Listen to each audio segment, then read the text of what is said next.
Good morning, everybody, and welcome to this morning's Tech Talk from Digital Jersey with C5 Alliance and BDO. So we'll be talking today on delivering all aspects of data protection compliance. Now, this is an important topic. You can't escape data protection and what comes with it, but it can seem a daunting role going forward. And what we're going to talk about today is how it doesn't have to be. And today, to speak to us about this, we have Damon Greber from BDO, who is Head of Advisory with them. And without further ado, I'm going to introduce Damon. So Damon, welcome. Morning, Rory. Thank you very much. And good morning, everyone. So as Rory says, data protection is mandatory for all of us, and not only across Europe, it's growing across the globe with other jurisdictions implementing new data privacy laws and legislations. And from a tech perspective, given this is a tech talk, we do find that most of our clients and us as an organization started off with lots of Excel spreadsheets, which makes life complicated. And so we decided to use some of the newer technology features from the Microsoft stack to support us and develop a new product utilizing technology to help fix some of those difficulties. So I've got 2 slides and then an actual demo of the tool itself. The tool that we built is called Robus, and that's from the Latin, from a position of strength. And that's really where we want our clients to come from, in not scrabbling around trying to find the answers to questions around data privacy, either for the data protection authorities or for clients or for senior management.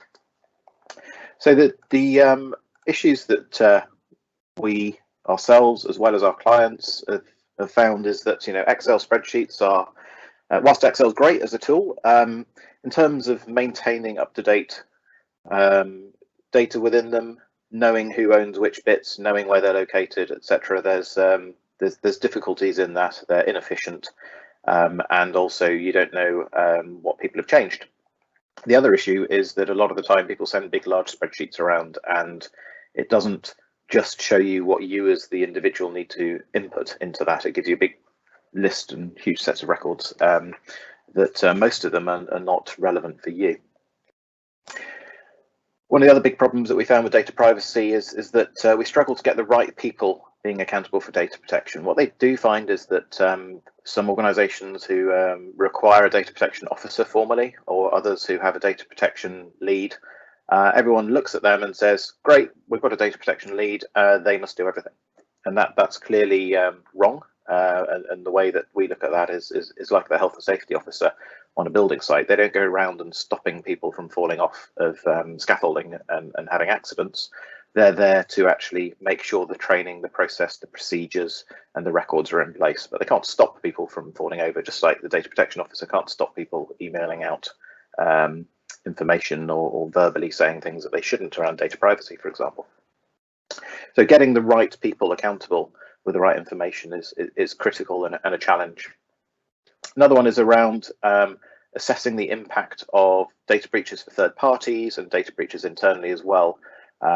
Identifying the breach is usually either easy or gets told to you anyway, if it's a third party. But actually, what's that impact? What data processes does it interact with? What volume of data, volume of client records, volume of staff records, the sensitivity of that data, etc., is often hard to identify immediately. Those who are responsible for data privacy within an organization are often single points of failure because they are small teams.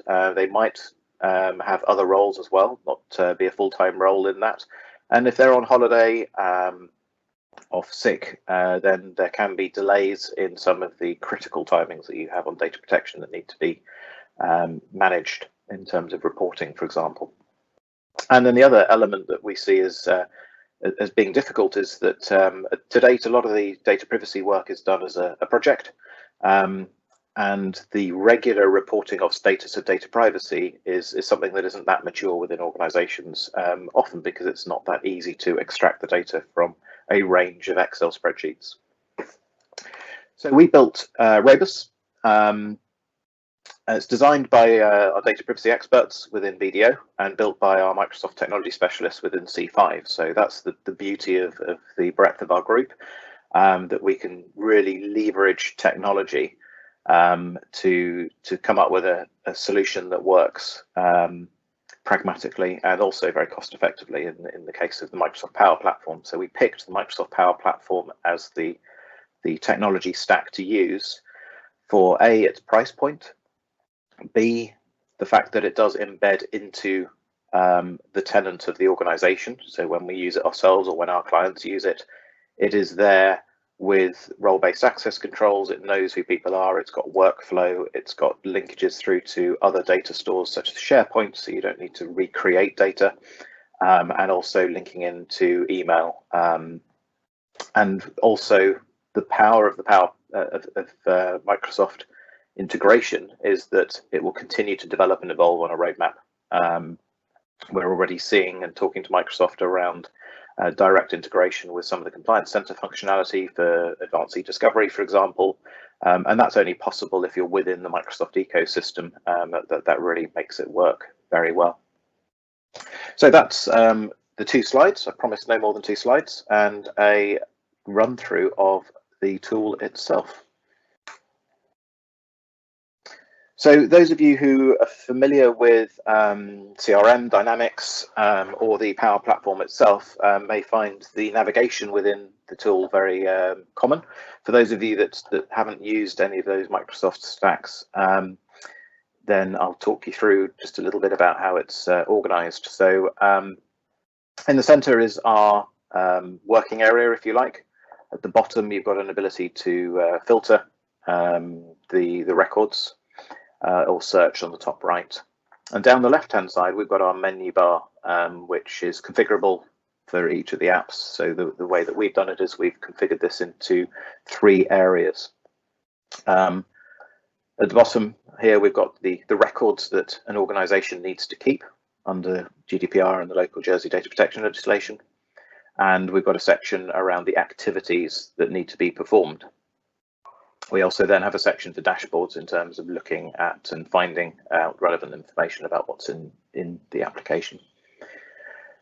So I'll take you through a few areas. We're not going to do a big long demo, just really give you a flavor of what's in here. So normally clients and ourselves historically had an Excel spreadsheet with a list of data assets, and then a whole range of columns, be that 100 columns of various information, some of them with lots of text, some of them with yes, no's, etc. And we've built that into the tool itself. So you can see here, I've just selected appraisal records as an example, and we've got a range of information that the owner, and you can see on the top right that there are owners within the application, and that is throughout every area. So you can have different owners for different for different elements, which really drives the accountability into the organization, and also means that you can workflow things between people and get the right people telling you the right things about data protection.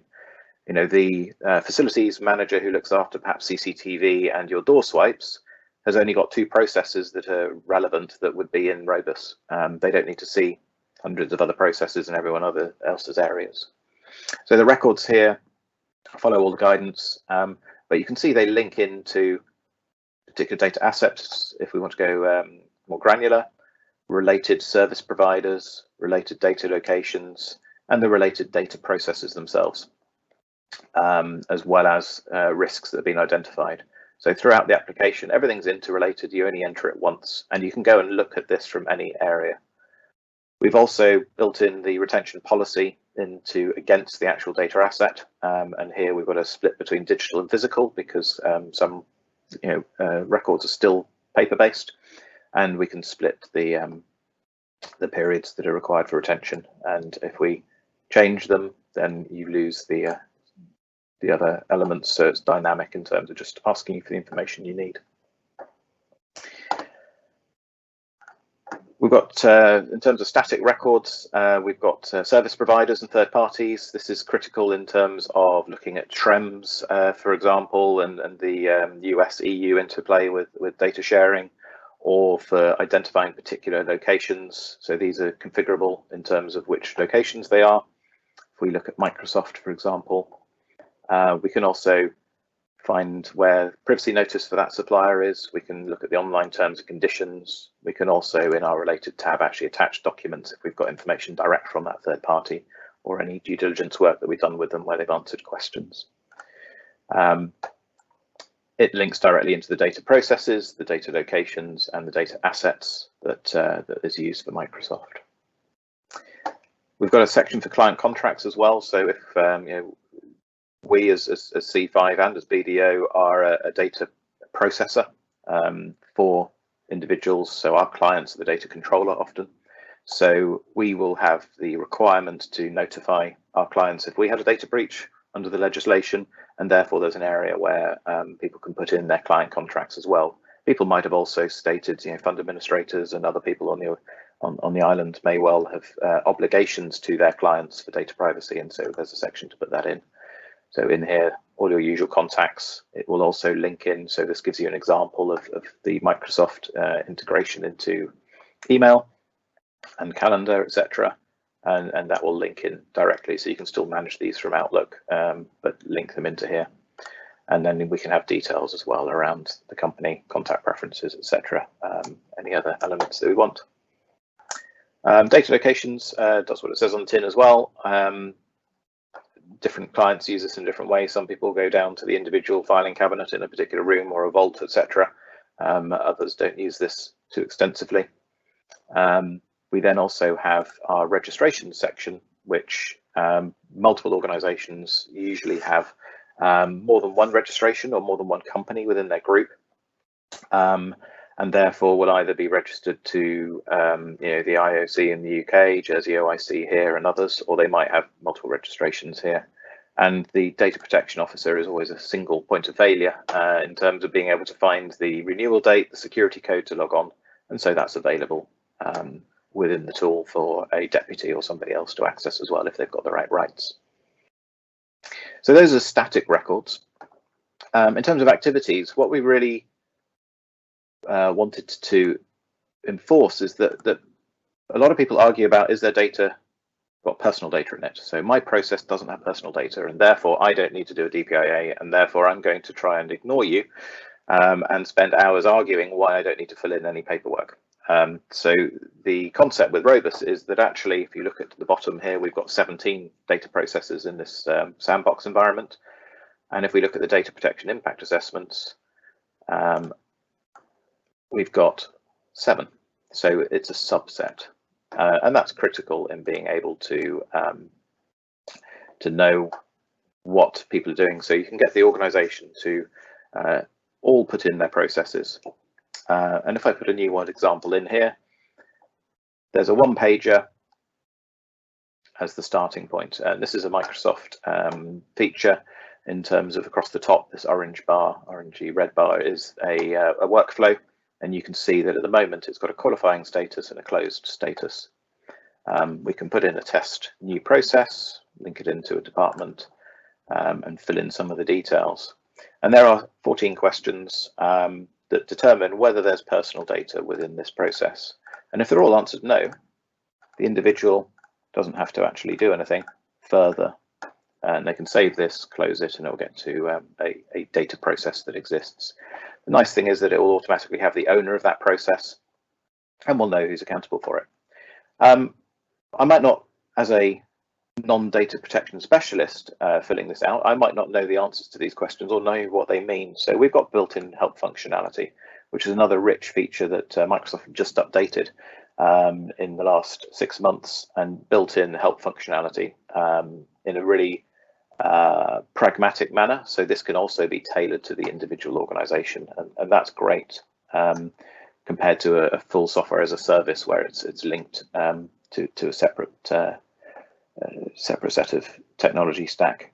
So questions, guidance tells you exactly what you want, and this can be amended as well to link into the individual client. So, and that's throughout the tool as well. So it just helps people who don't live and breathe data protection day to day to be able to fill in the answers and say, actually, is this going to be having special category data, and actually, oh yes, we've got trade union membership, for example, so I'll tick yes to that. And what we can see now is that the process has changed across the top, and now we have a drafting a DPIA. We have a DPIA is required, and then the DPO to review it, and the board or a risk committee or whoever it might be, that can be tailored. I'm going to drop out of this one and not save it and show you one that's completed already. So if we go into the DPIAs where they have been completed, as I'm not the owner of them, I have to drop into active DPIAs. And let's go back to our praising staff. So a lot of the DPIA processes to date have been Word documents or Excels that have been emailed around and said, you need to fill in DPIA, fill in this template. And the templates have been quite static, and they don't link into other elements in terms of the data assets and the service providers. They become a static record, really, that can't be queried. So here, the assessment we've got is talks about all the requirements that you have around the purpose, the scope, the flow of data, your necessity and proportionality. And if you change what your legal basis is, for example, it will change the questions that are required and the information required. And this can be bounced around between multiple people within the organisation. You can share a screen like we are now and talk through it with someone to get the right information in there before it's finalised. Of course, the key thing around doing a data privacy impact assessment is the risks side. So we've got a risk methodology built in, so we can set how many risks are required per process. If we pick one, wait for that to open.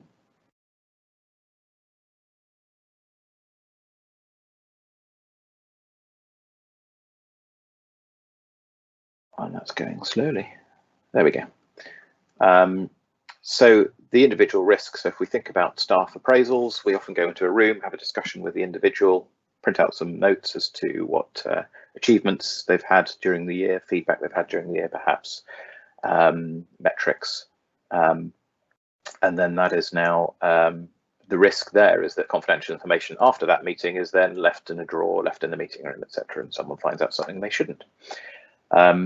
The key thing is linking it into what data assets and then doing an assessment against it, and this can be tailored for the individual organisation, but it drives a RAG rating for the risk, which then allows you to decide whether you're going to accept that risk or whether you're going to mitigate it. And clearly, if you're going to mitigate it, you need some actions to mitigate it. And we can see again the concept of ownership throughout the organisation, that these actions can be different people who are accountable for doing the action, and the timelines can be different as well. Once we've got a list of actions, we then do a reassessment to say whether or not those actions are going to reduce the risk in that process, and that's a key thing as well. And once all of those are in there, we can then send it off for review, or we can, in between the process, do a review, go backs and forwards with the DPO or others, and here's some information just around the status of it, so the DPO knows whether, for example, the risk status has been entered or there's any residual high risk, along with an approval process. And the key other area that we've got here is the validity period. So appraising staff we do permanently, and therefore let's keep this published and reappraise this every 2 years because it's a static process. If we're doing a project to migrate our HR platform onto a new platform, then that's a one-off project, and we would then close this at the end of that period, and we might review this every month through the project to make sure that the data has been encrypted, the dummy data in the system has been anonymized in the test systems, etc., and we can have a set of actions that work against that.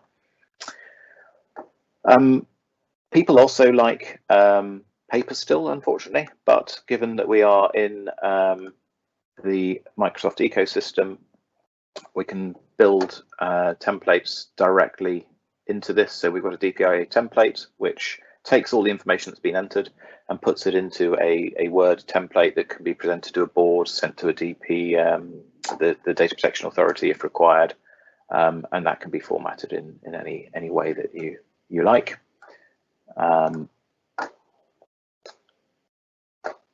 And then we've also got the dashboards to manage. I'll jump into the dashboards now briefly. So DPIA management, this gives us an oversight as to what departments have got DPIAs, what owners, the status of them, and you can filter them down and say, right, this one's expired. I need to go and talk to, in this case, probably the head of finance and say, right, can you go and update that and resend it for approval if the process has changed in any way since we last looked at it. Likewise, you could have a regular meeting and say, right, I'm going to meet this individual. What processes do they own? And individuals themselves will see just the processes they have if they log on. Two other areas that are critical in managing data privacy matters are the subject access requests. So here's the subject access request log. It drives your timelines, your deadlines. You can see the resolution deadline here. You've got the ability to put the extensions in if required, and if so, what's the reason for your applying the extension? What type of data is requested? How do you verify that the individual is valid and the right person? If a request is for someone else, if it's come through a lawyer, for example, that can all be put in here. More details around the individual. Have we yes, no checklists, and we can add in documents. We can do activities as well if we're going to email them and others within the organization to say, you know, HR, please can you provide payroll records for this person for a SAR, for example, then that will all be tracked in here. We've also got a blank box here for Compliance Manager. This is another Microsoft tool within the Compliance Center stack. So there's e-discovery and other tools that can be turned on if you've got the full Microsoft V5 licensing, where we can run an e-discovery and redaction of all the data for a subject access request from this frame. And then there's the closed status as well. There's two, right, we're done and we're completed, along with being able to add in your activities and documents. Similar for data breaches as well. The data breach process is again another one that is required to have a timeline with mandatory reporting and significant breaches within 72 hours in the case of Jersey. There's the regulatory reporting decision of whether you report or do not report, and we've built that functionality in, capturing all the information. So this tab here in terms of profile of the breach captures a large amount of information, linking it into the data assets, service providers, actions, etc. But what we've also built then is for individual, and this one's just got JOIC in it, we've built individual reports. So this is the information and the questions that are asked by JOIC if there's a data breach that needs to be reported, and therefore we can export this direct into an email or into a document to send. And one other thing that we've got we've got dashboards that manage our data breaches, and you can look at the timings and what the reports are. The other area that we've got, which is a challenge for organizations, is how do you keep your privacy notice up to date on your website? There is a requirement to put in who are your processes, who are you sharing information with, and where does that come from? And invariably it gets updated once every 3 years by somebody who remembers to do it, or it's difficult to compile the information. So here, if we go into the entity, we've built a privacy notice template. So the lawyers and others can then write the overall template, and then it will get populated with information out of Robus around who those third parties are, ready to be reviewed by legal or marketing or whoever does the approvals before it goes onto the web. So here's privacy notice template. This is the types of processing we do, and this will be live as real-time information as soon as you hit export. What types of records, what third parties are we using, etc. And that really is a whistle-stop tour of Robus. The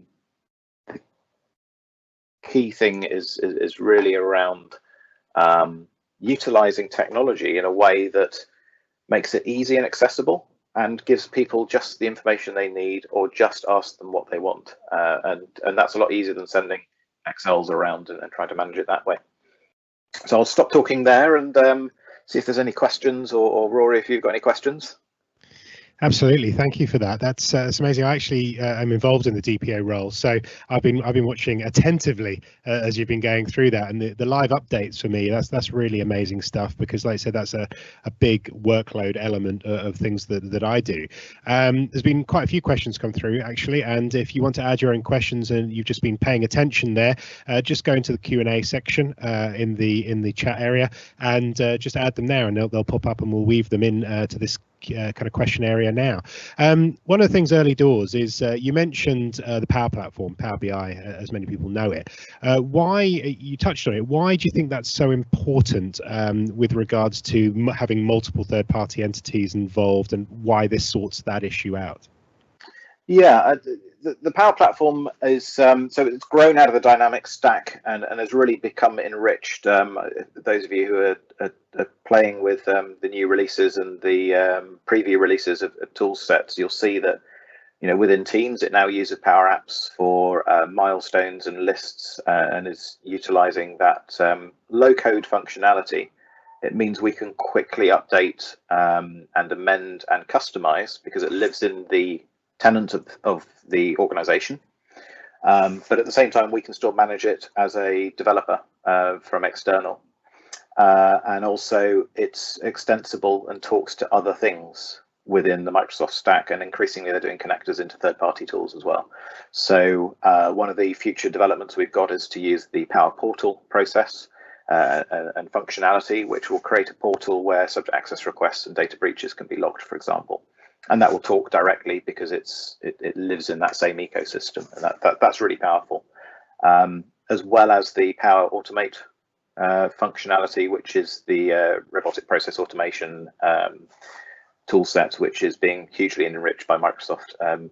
Pretty much day by day, they're releasing new functionality into that, and that's starting to mean that we can build in, or clients can build at a really good price point. The thing is, if you look about data protection and all of these tools that are or obligations that people have that don't generate money, then it's very difficult to get a business case to say I'm going to spend £60,000 on OneTrust a year, or some of the other third-party tools. Building in the Power Platform means that the costs can be kept down, which means that budget should be more easily approved, and also you can make it more efficient as well. With you know, in this case, the DPO does less work by having Robust, because actually the individuals who know the process are filling in the information, and all that chasing, etc., is taken away, and it's more accurate as well, because it's done by the people who know the process, not the DPO who's trying to guess the process. No, brilliant. No, I mean that's it. I mean, I'm a big advocate of kind of keeping things within existing systems and eco structures, and you know that idea that, you know, if you've not heard, if our listeners here haven't heard about Power BI, it's worth doing a quick Google about how that integrates so effortlessly into your organization. And you know, one of the things you mentioned briefly there that I thought was really nice, and we had a question about it, is that help section. For example, you said there was a new addition. Someone was saying, can you edit that help section so for your own company's specific common questioning? Yeah, absolutely, and that's what it's really good about it being in your tenant and in the Power stack. It means that when we install it into a client's environment, it comes with the default help, but we can turn on the DPO having the ability to edit all of that help, so they can then go in and change certain words to make it more company specific. In the risk section, they can put in their definition of risk, because every organization has a different definition of risk. You know, what is high risk to, you know, C5 versus what's high risk to, you know, RBS or Jersey Post are all going to be different. So yes, it's editable directly by the DPO, and that's really easy to do as well. You can embed videos into there and have more guidance, and really use that to its best effect. Yeah. Yeah, no, I know that well, having to deal with a school on multiple occasions with this area. You know, sensitive data is key, and it does have different risk elements to different areas of the organization. One of the other questions is, you know, you mentioned a lot of spreadsheets, a lot of, you know, those initial starting points on getting going. What is the biggest challenge for embedding this data privacy and this tool into the organization? Because many people might think, I haven't got enough information, or the information isn't good enough. What are those starting positions for those companies? Yeah, there's a couple of starting positions. So a lot of people and our clients are really, I suppose it's 50-50 split. They will have existing spreadsheets, as we all do, because we did a project somewhere, went around and told everyone to fill in a spreadsheet. For some of our clients, we take that and can import it straight into Robust as part of the implementation, and then it appears, and it might not be a complete data set, but those processes are there with the owners, and they can then be told to go and review them, fill in any blanks, and do that. Interestingly, sort of the other half of our clients gather all of their Excel spreadsheets and then go, you know what, we're not really confident that these are accurate and up to date, or that the ownership of these is right. So given the simplicity with using Robust, why don't we just start again? So they've taken their spreadsheets with the list of all the people that own processes, or they've taken the owners of policies and procedures within the organization. So all the HR policies, great, we'll go and talk to HR. They are data processes invariably. And then they will sit down, and either we as a consultancy team will go in and handhold people through it, or the organization will do it themselves and just say, right, HR, we know you've got these policies and procedures, take all these procedures and fill in for each of those into Robust so that we know where they are.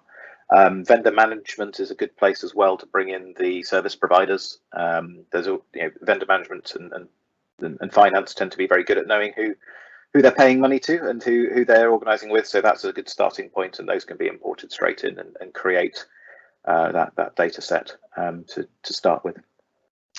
That's great. And kind of flowing on from that, we had a question here talking about that workflow, because you mentioned as well, like the DPO can be that single point of failure. And, you know, quite often these kind of systems, it might be one person overseeing events, and that can lead to something being missed. And so one of the questions here is those alerts that you mentioned and the things that are automated, can that alert more than one person simultaneously? But I think more importantly, because you're going to tell me yes, I think for that one, yes. Can you track that it's been actioned? And if it's not been actioned, then send further. So it's more about that constant alertness. So how evolved is that? Yeah, the Power Automate functionality is customizable. So yes, you can build multiple alerts to different people. You can have re-alerting if they don't do something. For example, if there's expired DPIAs and somebody hasn't gone in and updated that and submitted for approval, it will just keep on re-alerting them. There's two schools of thought around how much people like to be alerted. If you get alerted too many times, then people switch off from it and don't react to it. So it depends on the organization, and that's the beauty of the Power Platform, is that we can build that to work for the organization and their style. I mean, I've got one of the named people here, Brian Bailey, hates email alerts. He says, I'll just log into my dashboard and see what I need to do. What's expired, I'll go and do that. Don't send me loads of emails because I won't do that. So yes, it's entirely flexible. The other thing it will do as well, and this is what we do, the workflow can work outside of the environment, so it can populate other things, such as auto task or a ticketing system. So the automation tool can go and get information and triggers and notify other things as well, or update other systems if it needs to. So that would be developed on a per client basis, but it's got that flexibility. Brilliant. And kind of mentioning those alerts, or, you know, you mentioned that DPO point of failure. I had a question here that kind of came in later, but I think it fits in nicely here. Is does this work for outsourced DPOs? Because I know a lot of companies will have outsourced their DPO, either smaller companies or you know, many different types. So how would this work for an outsourced DPO? Yeah, so we use this, so we run outsourced DPO services as well, not only in Jersey, but across the globe. So it works in two ways. You can either have the tool notify a particular external email address, so send the alerts out to the outsourced provider. The other thing that we've got, so I mentioned Autotask earlier. Actually, what that does is whenever there's a DPIA that comes in or a new breach that's been entered, it will then go and trigger an auto task on the service provider, for the outsourced service provider, to say that there's something that needs doing for client X in tenant Y, and then one of the team can go in, log into that tenant and go, right, there's a data breach I need to look at, and it will notify a group. So it can work in multiple ways. So yeah, we use it to that effect. Brilliant. And I think I know what this question is kind of aiming at here. We have a question about the exporting of the data, because you mentioned there you can just tick some buttons, you can get, data request stuff and things that come out of that. Somebody's asked more specifically about multiple data requests, because we've seen potentially the rise of certain companies that will kind of get people together and quite rightly kind of say, these are all the organizations that might hold data on you, and they'll manage that system. And then you might get bombarded as an institution with a number of data requests simultaneously, and that can be quite arduous. So with the exporting that you've mentioned there, can it do multiple requests en masse is the question? Robust itself doesn't do that, but the Microsoft stack does, depending on what the requests are. So it depends where you need to get the data from, what you're trying to export. But because you've got the breadth of functionality, then it uses a variety of functions to do that. So the short answer is yes, you'll be able to do what you need to do, but it needs to be case specific to say, okay, where's the information going to come from? It might be, for example, that you need to identify a range of information from a set of systems. You can do that through advanced e-discovery, which links directly in.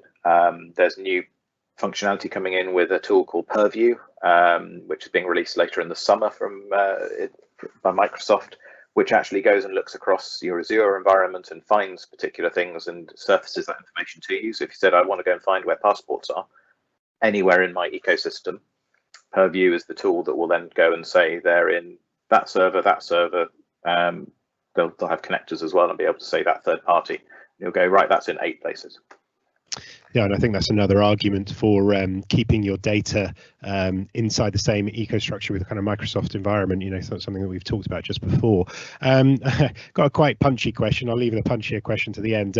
It's quite, I'm going to rephrase this slightly, because the question comes in and says, is this endorsed by the JIOC, the Jersey Information Commission? Now, I know they're a neutral environment, so they'll never endorse one product or the other. But how I'll rephrase this is, you've talked there about English data protection as well as Jersey data protection. How does the system manage between the two, and has the Information Commissioner seen this? Shall I say is more the application. So none of the regulators endorse anything, as we all know. So that's the sort of easy answer to that. However, do we talk to the regulators, plural? Yes, we do. Do we take on board any comments? Absolutely. Let's say everyone we show it to is positive about it, because it fixes the technical difficulties of keeping data up to date, and that's often the issue of timeliness. Who owns the data? What decisions were made? What actions were taken? DPIAs. What did you actually think about? What were the risks, and how did you then go and actually do them? And that's what this does. In terms of other jurisdictions, so across the globe, our BDO member firms, we're building in, if you think about data privacy legislation, the vast majority of it, all of the data set is the same. You all have data assets, regardless under what legislation you're on. You all have breaches you need to notify on. The nuances are around terminology, timelines for reporting, etc. And so that will be built in depending on where clients are located. And so we'll flex that. So that's, yes, there's no official endorsement, but then we've got we have a lot of lawyers and other people from clients crawling all over it, and because it is so flexible, there's a full roadmap of constant evolving of the tool set, and customizational as well if required. Yeah, no, and you're quite right. It's a large beast, data protection particularly, and you can just miss something. It can be as simple as that. And I think we always need to remember that data protection wasn't brought in as a kind of stick as such. It was there to protect people's data. It's as simple as that. And what they need to know, and I think what happened when it was brought in originally, is it just tidied up people's information, stuff that had been there far too long, out of date, extra, those kind of things. And having seen that your system does those kind of alerts to remind you, a year's gone by, you haven't done this, or even shorter, more piecemeal approaches, rather than just suddenly going, what, we're going to do a full overhaul of our entire system. It's going to take up the next couple of months while we do it. Oh my God, that data's at XYZ at different locations. And it's that little and often approach that I think works here. And we're kind of coming almost full circle, and coming to the end of time, I think here, but somebody has just asked that question, I think more clarifying what you may have mentioned earlier, and I think it is worth mentioning again, is that data cleansing aspect of things. Somebody said, is it arduous? I think somebody's here thinking they have to sit down manually with their spreadsheets, with you, and start going through stuff. And if there's a lot of stuff accrued over a number of years, that can seem quite arduous. You've mentioned RPA there. Are there ways to make that process quicker? So I think in terms of data cleansing of what goes into Robust and making sure it's accurate, actually what Robust enables is dialogue and talking to people, and that's the easiest to get information. The conversation we're having now, it's easy to know what we want and to put information in and answer a question, as opposed to emailing things around and someone sends you back, they then change their job role, and then you go, oh, there's now a new person there. Actually, Robust enables a conversation and a continual real-time discussion and update of the information. The dashboards enable people to look at all facets, because these are default ones. We can build anything else they can report on and show you through the Power BI and the dashboards, whatever you want from the data that's in there for your purposes, which is really beneficial to help you look at it and go, that doesn't make sense. I'm going to go and talk to Fred because that doesn't make sense. So you can see that through the dashboards. In terms of data cleansing and the area around what do you do when you get rid of records, there's a future roadmap, and we're discussing with Microsoft themselves because they love the tool. We've demoed this to them several times, and we're working with the compliance team for Compliance Center. There are future roadmaps that we want to build in with the technology team from Microsoft themselves, so that when you set the retention here, it will go through and set retention in Azure or set retention in Teams Admin Center, for example. And so that's another area that will be in future iterations.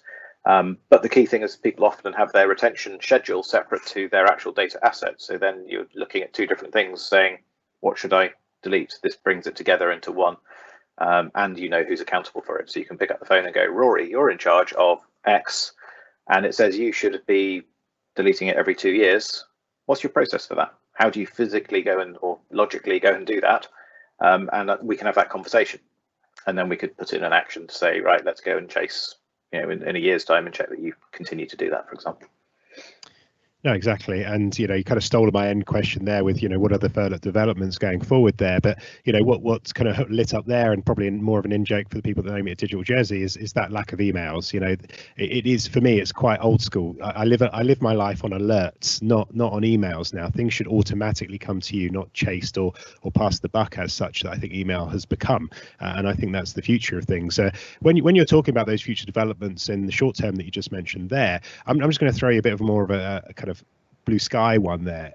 We talk a lot in other discussions, especially the Tech Talks as a series here, about AI being the cool word at the moment everyone likes to use, but really that it's about the journey to AI. I would argue you've got that remote process automation, those RPAs that you were talking about there, then the machine learning, then the AI. It is a journey to get there. Would you say that while you've absolutely nailed these processes in this one, if you start that journey earlier, will these types of systems be able to do more autonomously using machine learning and AI in the future? And that's why it's really important to start that journey quite quickly.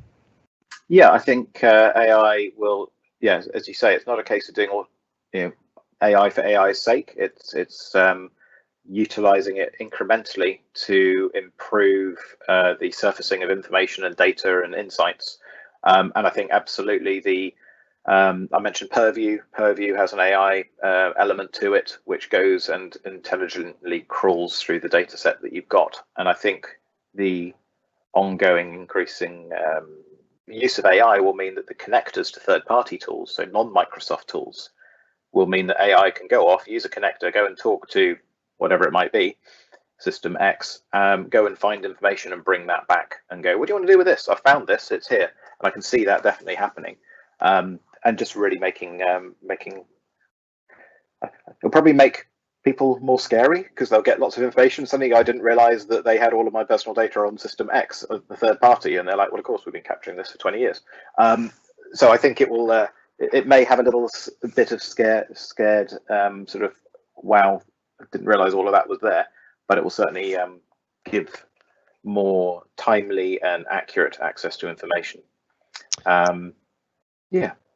Okay, yeah, no, that's fantastic. And I think that's a perfect place to wrap that up. And thank you very much for your time, Damon. And we'll be sending on some information post this. You can rewatch this on the social channels as well. And thank you for the time. And they'll be able to contact C5 or BDO where to get the next processes for this.